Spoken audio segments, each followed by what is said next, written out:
Murakoze, reka turamukanye mu izina rya Yesu Kristo umwami wacu.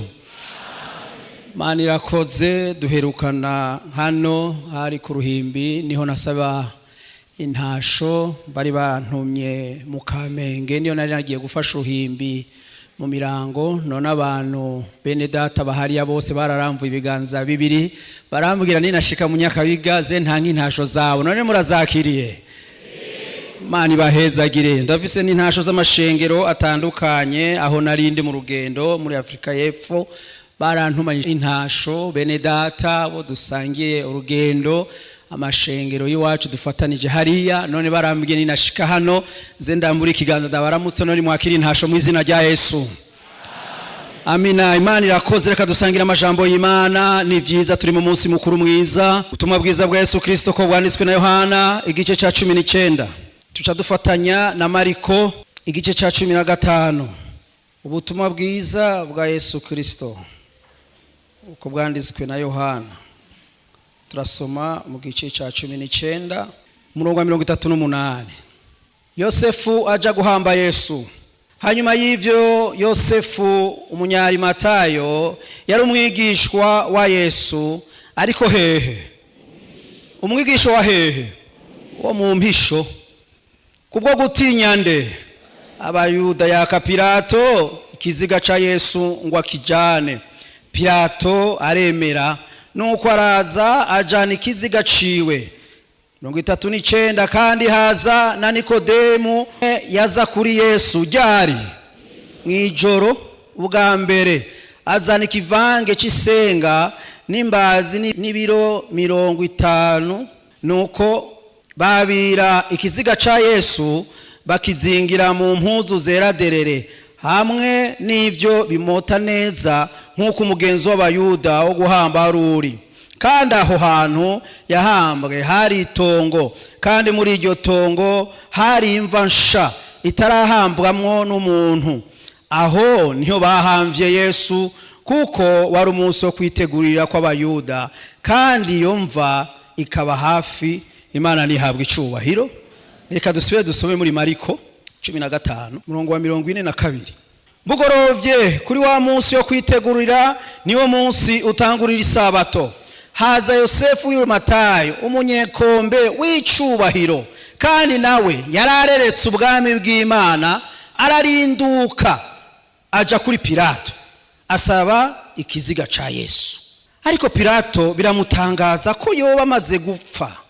Ahamagaza wa mugabisha w'abasoda amubaza yuko amaze umwanya apfuye. Maze yumvise ivyo mugabisha mubwiye, aha Yosefu kiziga, agura impuzu yera, akibambura, akizingira muri ino mpuzu, agishira mu mva yimbwe mu gitandara, atembagaza ikibuye, acugaza umuryango w'imva. Maria Magadalena na Maria nyina wa Yesu babona ahambwe. Imana nihabwa icubahiro. Tumaze iminsi turi hano turiko turumva ya makuru meza y'igikorwa umwami yakoze. Ejo twumvise ububasha n'ubushobozi bw'amaraso ya Yesu. Ivyo nivyo yamenye ku musaraba, kandi ivyo nivyabaye mu kirere kwari ukugira ngo bigire ico bikora muri wewe na jewe. Uyu munsi tukibandanya ya majambo tugomba tuvugana ijambo rimwe. Nta kintu na kimwe Yesu yakoze yihishije, byose yabikoze ku mugaragaro. Ariko uno munsi tugira tuvugana uyu mukristo, aba bene data babiri beza, kandi aba bantu babavuga mu buryo butandukanye. Narababaye ndiko ndasoma ya majambo y'Imana, ahandi kandi ndanezerwa kumva ko Yesu yari akiri ku musaraba gushika ku mugoroba. Yacikanye saa 9 ushravyaha ngo hari yageze ku mugoroba, ngo baragenda ngo maze arabaza ngo mbega yacikanye, ategome yacikanye, ati ni babuca bavuza bati ni mumukure umugoroba. Kandi ndibaza yuko aba bantu bari babambanywe nawe, erega bari bafise imiryango. None amaze gupfa urubanza ni gwari ruheze, bari bafise abatonto, bari bafise abatantine, bari bafise abavukana, barashoboye kuza n'ingoga, baravuga bati nimuduhe ibiziga by'abantu bacu. Mugabo umwami Yesu aguma ku giti. Kandi uri kuraraba muri iyi ntambara yari mu mico 3. Hari mu muco wa mbere wari umuco w'abagore bari ngaho, kandi murazi ko abagore ikiru ca mbere bakaze kurira. None akora iki? harukurira, nta nguvu bafise yo kuduga ngo baje kumukurayo. Hakaba umuco ugira kabiri wabitwa ko bari kumwe nawe basangiye hamwe, bose bamaze no kwihungira 11. Hagaca haba umugwi ugira gatatu rero tugomba tuvugane wabigishwa bakunda Yesu bakariko bakumva ko hariyo bimwe badashobora kurekura kubw'inyungu kanaka, mugabo kandi bakunda Yesu. Bibiliya yebisona bigishwa biki mu mpisho, bararaba nitwagenda Kenzere gusaba ikiziga, aba bayuda baratumara. Nitwagenda Sezere haracahabona, reka tugerageze tugende mu mpisho mu kajorojoro. Bararaba izuba ryamaze guhwikira, bamara ko atamuntu akiri ngaho, baca bariruka. Mugabo ndabakunda naho biruko, mana yanjye ndabakunda kwe, hoba nabo bo mu mpisho. None Petero yarihe? Wani hofu mushimira wo mu mpisho. Baraza mu kajoro, baragenda bagana kwa Pilato, ati Pilato, uyo mugabo mubabambye turamuzi ni inshuti, kandi hari ahantu muri Mariko bavuze ngo abo bagabo ngo bariko barerekera ubwami. Mugabo mu mpisho bagomba kumva yuko bakunda Yesu, bakumva yuko bamukurikira, mugabo hariho inyungu banka guheba. Niyo nkuru ndakuzaniye. Yesu yarakoze byose, naho twavuga ibyo yakoze n'igitangaza, ariko urakwiye kuba mu Kristo ari determine, apana kuba mu Kristo wo mpumisho. Ahagaragara batidakuna, mugabo hageze ahandi hantu hariho inyungu kanaka utagomba guheba, utagomba kurekura. Bo ivyari bibaboshe, bari baboshwe n'idini ry'abayuda, bari baboshwe n'ijunja ry'abayuda, abafarisayo n'abandi baravuga bati none twomukurikira baca baduca. Mugabo reka tumukundire mu mpisho, n'umukunzi wo gukunda kwera, n'umukunzi wo gukunda. Aha ashobora kuba hicaye abantu akavuga ati Yesu ndamukunda, mugabo ibi navyo nyine mfise kwinyungu, reka bijane, reka bigumane. Akaca yicara ngaha, ahandi usoma Bibiliya ivuga ngo burya na wewe wari umwigishwa wiwe. Nukuvuga ntibizwi no muri quartier, ntibizwi na hamwe, bafise uko bamukunda, kandi uko bamukunda nuko nyene tugomba tuvuganira ijambo. Harageze yuko umukristo agaragara, ureke kuba umukristo wo mu mpisho, ureke kuba umukristo kuvangana. Yesu yarahejeje igikorwa, harageze ko duseruka tumenyekana abo turibo mu mpisho. Hageze saa moya abantu bose batashe, baza babone ko bati ni mumwururutse twazanye, kandi nashimiye n'Imana na Nikodemu yamye agenda ijoro, kandi ntacu Yesu yaramukunda. Yaramukunda akunda kugenda ijoro. None mumva atamukunda, yamugateye bagabo ni nakinda Kenzere bakabona ko ninjiye mu nzu araramwe ndafatwa, ariko agahengera saa 3 z'ijoro. Yesu ndamukunda nawe nyene inzu iyo yamayuguruye, nati niko dinjira. Ati nakomanda kubwira n'umuntu yovuga bwa kabiri gute, ndakeneye kubimenya.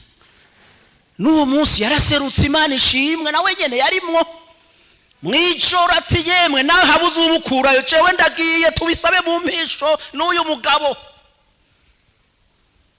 Reka dusome ibintu bikeya hanyuma dusenga Imana. Ibintu bitubuza, Yohana igice ca 12 41 turasoma mu izina rya Yesu. 41 ibyo Yesaya yabivuze kuko yabonye ubwiza bwiwe, kandi niwe yavuze ko. 42 yamara mu bakuru benshi yamwizeye, ariko kubw'abafarisayo ntibagira gute, ntibavyatura kugira ngo boye gucibwa mu isinagogi, kuko bakunda icubahiro c'abantu kuko ritushande. Yo umva yo magogwa. None ivyo bintu birajana, ntibishoboka. Bari abanyacubahiro, bari abantu bacizwe hejuru, bakumva ingene Yesu avuga, Bibiliya ivuga ngo baramwizera. Mugabo hari ikintu cabakingiriye kitatumye binjira neza, bumva yuko ari cyo batoheba. ubwa mbere abayuda barabatinya, kumva ko turabigishwa biwe kazoba kabaye. icya kabiri kandi gikomeye kibi, bumva yuko batoreka icubahiro cabo, ko bitwa ico bari, uko bameze, mugabo bakumva ko icubahiro cabo bokirutisha ic'Imana. nigeze kuganira n'umuntu umwe, turiko turinjira tuyaga, hanyuma yo bateye amakuru y'ivya Yesu ga mugenzi. umwarimu ngo urabona aha turi muri monde de business, apana ibintu vya Yesu nivyo iga turaramwizeye, mugabo ngo saha no kuma turabivuga hano hose muri monde de business. oya ngo urabona nka twe, urabona nk'icubahiro ciwawe, ngo nko mu isoko je sino hakandagira kubwo icubahiro canje. ngo mu isoko niyo hakandagira, ari hagutunze niyo hakandagira. numva mu mutima ndamubwira nti numva umbabaje, aka kantu ufise ahantu wicaye harageze aho ndarinduka kuko nari mbabaye. n'igiki tworutisha Yesu? aka kanya gukuye ku ntebe y'ishure muri primaire, akugejeje muri kaminuza, aguhaye agatebe kazunguruka gusa gatoya, ngo urumva ivyo si ivyo kuvukira ngaho umwanya wose.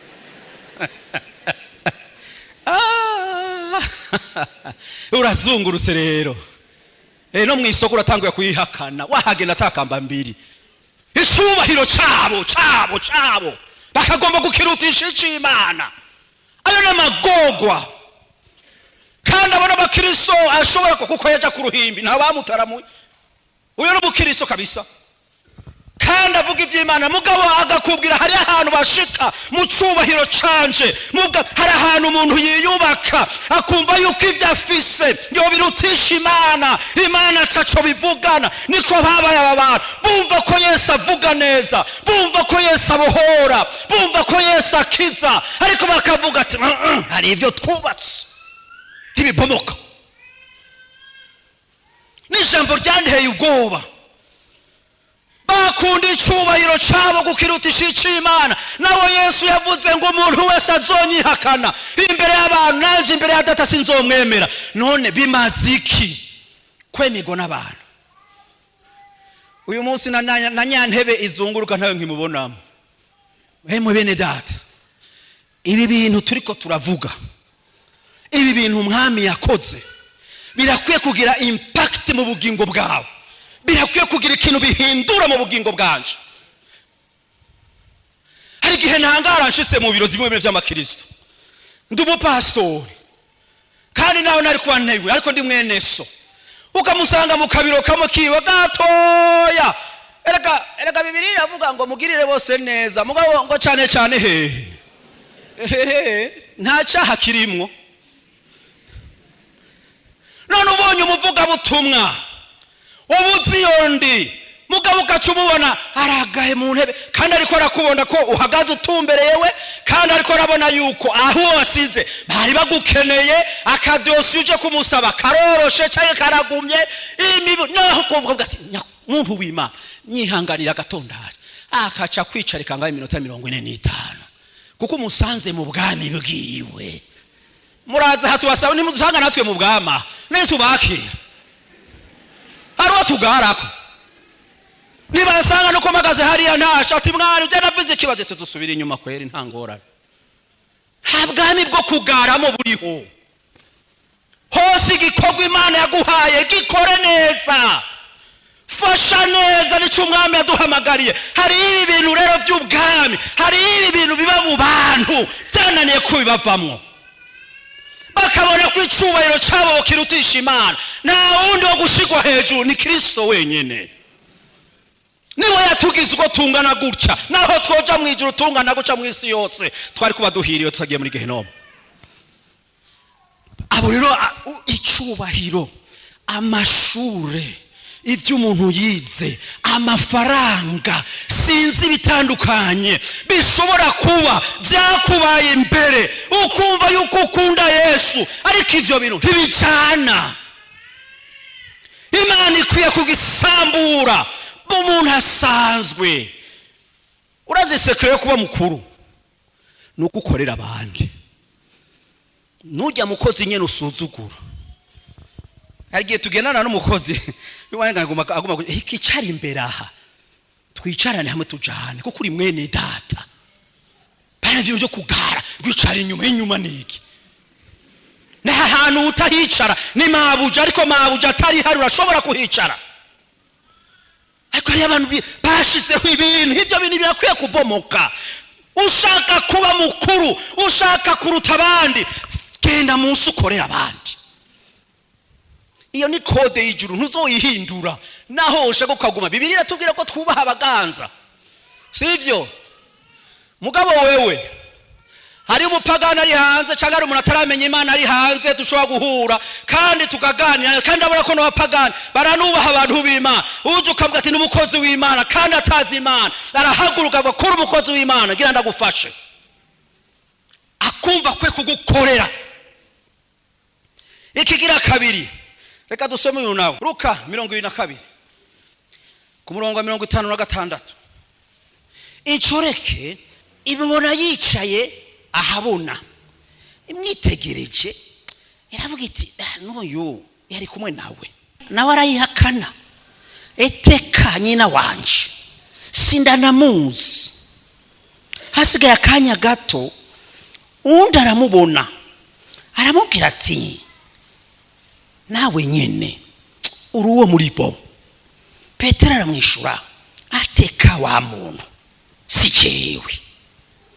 Hashize umwanya nk'isaha imwe uwundi abivuga yigumiye ati n'ivy'ukuri uyu yari kumwe nawe, bitaye ko n'umunyegalilaya. Petero aramubwira atekaye wa muntu sinzi n'ivyuvuze. Akivuga uwo mwanya inkoko irabika. Umwami Yesu arakebuka yitegereza Petero. Petero yibuka rya jambo y'umwami ingene yamubwiye ati uyu munsi inkoko itarabika uja kunyihakana gatatu. Arenga irembo araturika ararira. Bona ibi bintu by'Imana murazovyitondera, vyitondera ari mwashaka. Izi nkoni zose yakubiswe no kwiyemera. Yesu ariko araraga, umwungera aza gukubitwa, intama zisanzara, kandi murahava mu nta mwese muce mugenda. Ariko nangorana aravuga arabanyagura umutima arageza vyose. Haduka umugabo yiyemera kiroho. Muritonda ibi bintu by'Imana, yiyemera mu muhema. Ni muzive yavuze ngo naba bagabo b'intege nke aba naho boguta mugabo cewe no gupfa jewe hajya gupfa turafana. Muze mwitonda, ufume wiyemerera ko muri nyantege nke wigumire muri zo ntege nke, sivyo? Kuko nta munyenkomeza ariho. Paulo yavuze ngo nkomezwa nande? Na Kristo. Ukazorinda ubona umukristo atangura kwiyemera hejuru y'abandi, inkono uzokwitwa yakwiswe inkoni n'inkoko. Imana ntizorinda kuzana ibintu bikomeye, ikintu gito kizogukubita hasi. Petero uko nikuvuze kabisa, tena vyemeye, ndiyumva gaca yinyitanyitsa. Rega kudushituru dukanga unyiganyiga ibiki, ibihe bizokunyiganyitsa. Werindira inkoko izoza udutera iterabwoba ryiki. Umuntu akagera abantu bose bakagira ngo ujya avugishijwe gaba ngo isi n'ijuru biba bimanutse yahehe. Werindira ijoro rimwe inkoko izovuga, tuzomenya uriwe.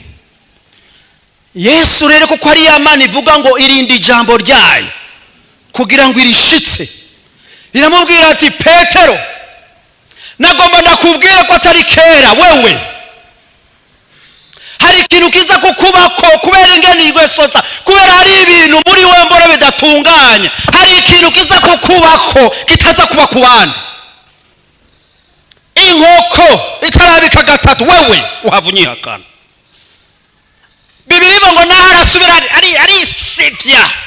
Imana ni nziza. Muze murabe hari igihe inkoko ziba nyinshi zibika ku mubanyi wari we wese. Muze mumenye ko haba hari hibiye. Nko ku Noel uzosanga hose zibika kuko twese tugomba tujya inkoko. Ni kuri Noel. Cyane kubunane. Mugabo uyo munsi hari ikintu namye ndiko ndatangarira. Imana ifata umubanyi umwe atigena ku isoko rya Buyenzi, sizi ko ari mu Buyenzi, sizi ko ari he. Ugura isake nziza ihadikora akazi. Namye mbaza none inkoko ibika ryari? Cange ndabaha ikibazo. Mbega iyi nkoko yabitse sangapi? Harura Yesu yikoreye umusaraba. Mu bisanzwe inkoko zibika saa 10, sivyo? Hari inkoko ibika saa 5. Kuko hari inkoko special izanye message kuri umwe yiyita igihangange. Yesu nawe ndamukunda. Urabona ijya ntambara yarimwo niwe yari afise volant. Nibaze bakubeshe ngo niba barakubita ngo barahenura, aho bahenura niho yashaka guhenuka. Aha rero wicaye ngaho wigira imbabazi ati yabwira ati henura, hanyuma mujane bagakubita hakubita, mujane bagakubita hakubita. Hari ikintu nabwiye Petero gitegura gushika, babantu bari bikoresho gusa byo guhenura, mugabo barafise vola ni Yesu Kristo. Barakubita barasubira barakubita, aho bariko barabaza Petero, kandi aha Petero atanguye kurushwa n'ibintu vyoroshe, incoreke ijunja ry'umugabo nka Petero. We wa mugabo benjoreke murayizi sindayivuga mu Kirundi. Wa mugabo attention wewe nturi kumwe n'ujya mugabo. Nikigongoshe nyina wanje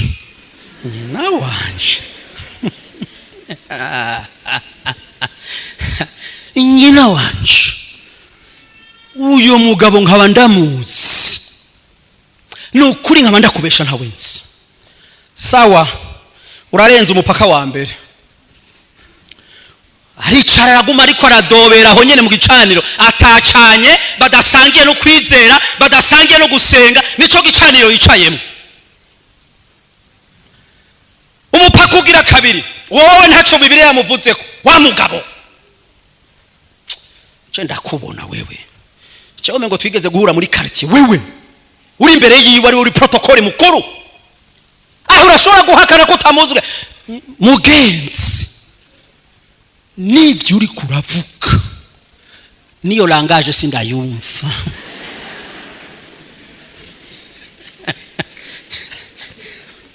Ko byukuri yo langage ntiyayumva. Uri kuvuga iki? Cende umushitsi. Sawa, barriere ya kabiri urayisimbye. Aho Yesu ariko arakubitwa, ariko arajanwa ino, undi ari muri examen hariya kugira ngo ashike kuri kandundura y'amanota. Yesu abwira ati kubita ucungubita kuri rya korosi, nkatire kuri rya korosi kugira ngo mpave mbonana na Petero mu maso buryo. Nico gituma nakubwiye niwe yari kuri vola. Ashise wa gatatu ati wewe d'abord ni Kirundi uvuga kira kugaragaza kuri umunyegalilaya, nusubire kutubesha. Ahindure gute ni babandi bamefiboshe, babandi bahindwa bambe babagiye gute. Ni mwabona umuntu avuga accent yagutya mumenye ko ari uyu mugabo. Mu vyo yahenda vyose accent y'ururimi yari umunyegalilaya. Navyo nyene urabihakanye. Nukuri uyo mugabo ntawenzi, kandi nivyo muvuga ntavyo nzi. Abashitse kwirembo neza hanu Yesu babonana, Yesu ariko arakubitwa, arahindukira muraba Petero. Nimba yamukubitiye akagohe, ya nkoko yavuze. Petero abibonye cara turikararira.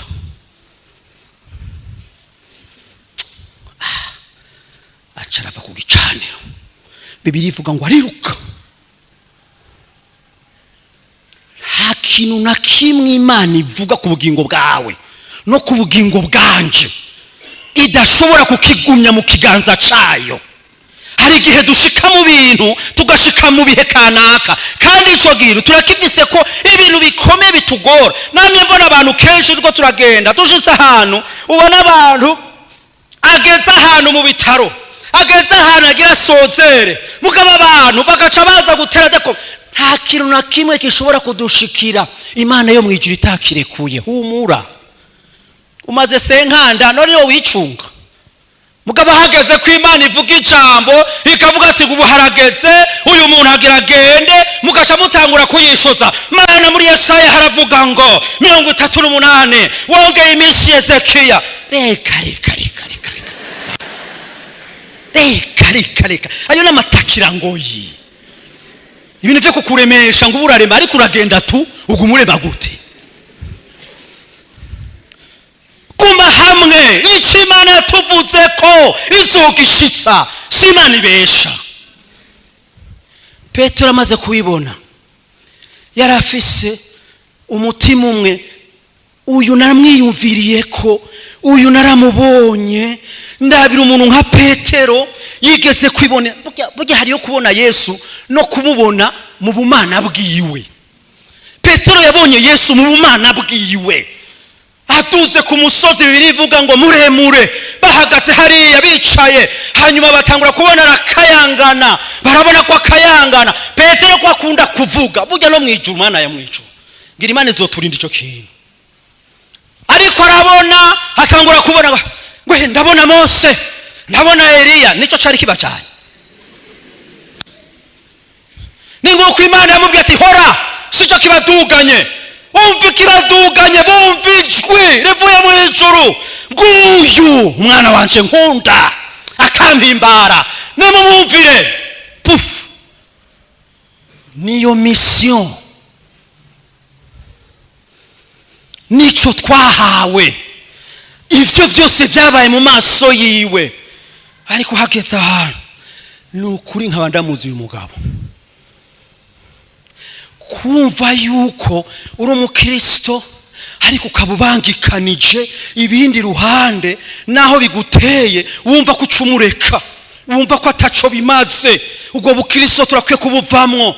Kumva yuko umukristo adashobora gushinga intahe, umukristo usanga na shebuja hamusanze kandi uri umukristo ngaha wakijijwe, ugasanga aratangiye kugukora mu babega ngo kandi shawe wewe mengo bambwiye ngo urakijijwe ngo urakijijwe, kandi aho yicaye ngari umugore w'umugabo, aho gufata ikiyo shibuko gitwike ugishibure hariya, ntego ndumva rekote mugabo ninjira kuba Mungu.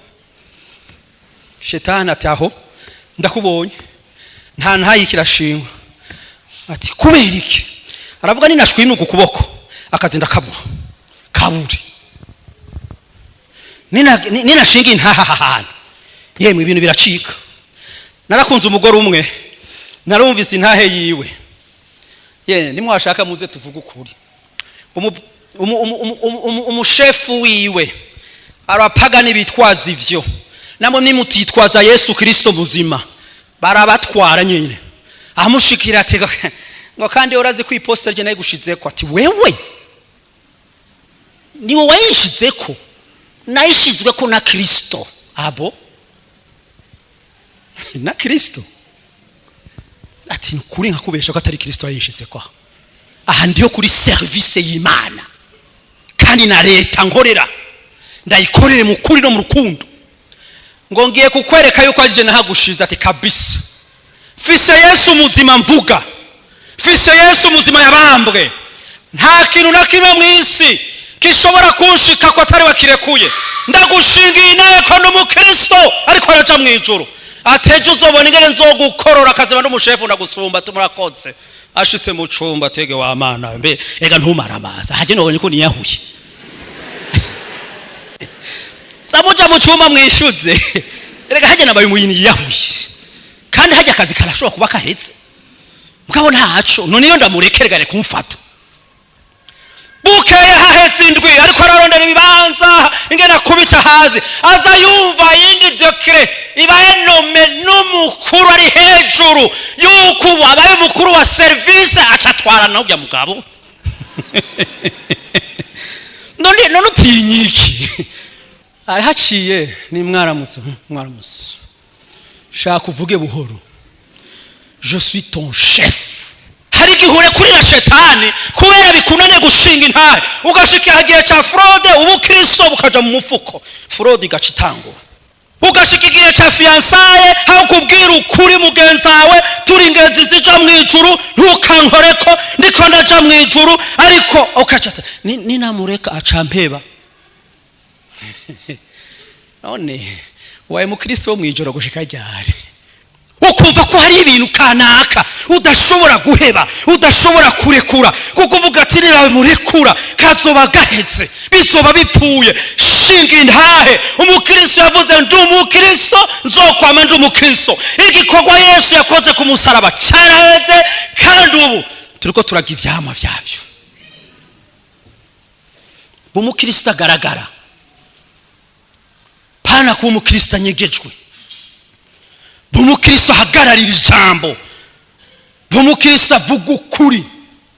Ba Filipi igice ca mbere ku murongo wa 12 bene data ndagomba ko mumenya yuko ivyambaye ko cane vyashize imbere ubutumwa bwiza bituma ingoyi zanje zo kubwa Kristo zimenyekana mu basoda bahora bashibamira kwa Kaisari bose no mu bandi bose. 14 rero kandi benshi bo muri bene data bari mu mwami baremeshejwe n'ingoyi zanje barushiriza gutinyuka kuvuga ijambo ry'Imana bashize amanga Imana nihabwa icubahiro. Ingoyi zanje hari abakristo babona undi mukristo ariko arakubitwa ati nitwashishikara kuvuga twava tumira nk'uryo. Reka ingoyi zawe ziheshe Kristo icubahiro. Haravuga ati ngo kubw'ingoyi nakubiswe kubw'ibimoko nakubiswe abasoda babona vyatumye abakristo bene data bagera ahantu ho gurinduka.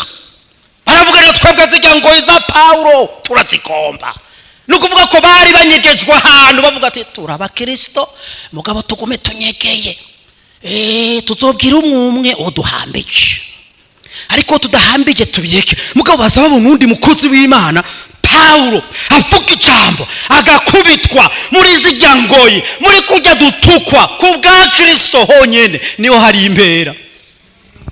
Yebaga Yesu yavuze ngo munezegwe niba bahushura babazizande munezegwe kuko mwijuru murafise impera. Izo nizo nkoni zonyene zifise recompense izindi nkoni ntumbatse. Niba batuka bakabaremendanya bakabagirira nabi mwene data Bibiliya ivuga ngo munezekwe kuko ivyo impera ibirikirabikwa mwijuru. Paulo rero zijya nkoni zatumye ubwiwe abandi bakristo bava mu gacerere bava ahantu bari banyegeye bava ahantu bari baboshwe ati natwe twofuma dukubitwa nk'ujya mugabo bituma ubutumwa bwiza burinduka bugashika kure. Abaheburayo 12 tuce tuja ku migani 29 tuce duheza ku murongo wa mbere nuko natwe ko dukikijwe n'igifungu c'ivyabona kingana gityo twiyambura ibiri turemera vyose n'icagi kuna kutwizingira ko vuba tusiganike ivyo twashizwe imbere twayehanganye dutumbere Yesu wenyene niwe nyanduruko yo kwizera kandi niwe azogisozera. Uwo kubw'umunezero yashizwe imbere yihanganiye umusaraba ntiyagira ikindi soni zawo avyagiye iburyo bw'Imana. Imana nihabwa icubahiro. Imigani 29 ku murongo wa 25 turasoma mu ishina rya Yesu gutinya abantu no kwitega umutego ariko kwizigira Uhoraho azobaha amahoro. Imana nihabwa icubahiro. Nuko ko dukikijwe n'ivyabona bingana bityo muri quartier ku kazi ahariho hose dufise ivyabona bingana n'insinzi ry'abantu. Bibiliya ivuga ngo dutumbere Yesu wenyene. Niwibuke hajyuri hari ivyabona n'insinzi y'abantu bivyabona baturabe ariko Yesu akavuga ngo dutumbere Yesu wenyene kubw'ivyo na wenyene yihanganiye imibabaro niyagira isoni y'umusaraba uba vyagiye ku ntebe y'Imana. Uwanditse imigani yavuze ngo gutinya abantu nukugwa mu mutego. Ni watinya umuntu uzogwa mu mutego. Ariko abizigiye Uhoraho bazoba amahoro. Tunamika amaso dusenga Imana. Gutinya abantu uzogwa mu mutego. Nagomba ndaguhamagare wewe mwene data wicaya, wa mukristo w'ijoro, wa mukristo utinya, wa mukristo vyananiye, wa mukristo genda ku murango tubona kuri umukristo, ariko hari ibintu bikwizingiyeko. Hari ibintu uyu munsi dufise cyo tuba turahimbaza umwami wacu azutse. Umwami wacu ari muzima, arakwiye kuzuka mu bugingo bwawe neza ukaba umukristo. Apana genda ijoro gusa gutinya abantu, utinya icunja ry'abantu, byananiye no gushinga intahe, byananiye kuvugiza inkuru z'umusaraba. Utinya iki? Ugutinya abantu uzogwa mu mutego. Ariko niwizigira Uhoraho uzoba amahoro. Gwino umuzanire izo ntege nke zikumaze kwimisi. Gwino umuzanire, ureke kuguma nka Nikodemu wo kuguma agenda gusa mwijoro aho abantu. Gwino wige gushingira intahe umwami. Gwino ntacu uzoba ko dufise Imana iriho, dufise Imana nzima, dufise Yesu yadukunze ni muzima, azokugirira neza. Ariko umaze iminsi uboshwe mu bintu kanaka, gwino uyu munsi ubwire Yesu. Kandi ni waronka akanya uze kuvyatura. Maze iminsi mfise ubwoba bw'iki kintu, maze iminsi naraneshejwe n'iki kintu, maze iminsi narananiwe n'iki kintu. Ndasavye Yesu ambohora aha hantu. Umwami Yesu aze kukubohora, umwami Yesu aze kukugirira neza. Ureke kuba umukristo ajuragirika, ureke kuba umukristo yirukanga, ariko umukristo nk'uko ujya umuririmbyi yaririmbye, Imana irashishikara kukugirira neza. Aho ugeze upfukame ngubwire Yesu, ndafise ubwoba aha hantu, ndafise aha sinshinga intahe, byarananiye kandi byarangoye. Imana irakugirira neza. Dusaba abakozi b'Imana basenga Imana. Pastor Deo aze asengera aba bantu abashira amaboko y'Imana. Turagushimiye mwami Imana nzima, urakoze kuri ijambo ryawe yuko umuntu akwiye guhagarara akagushingira intahe.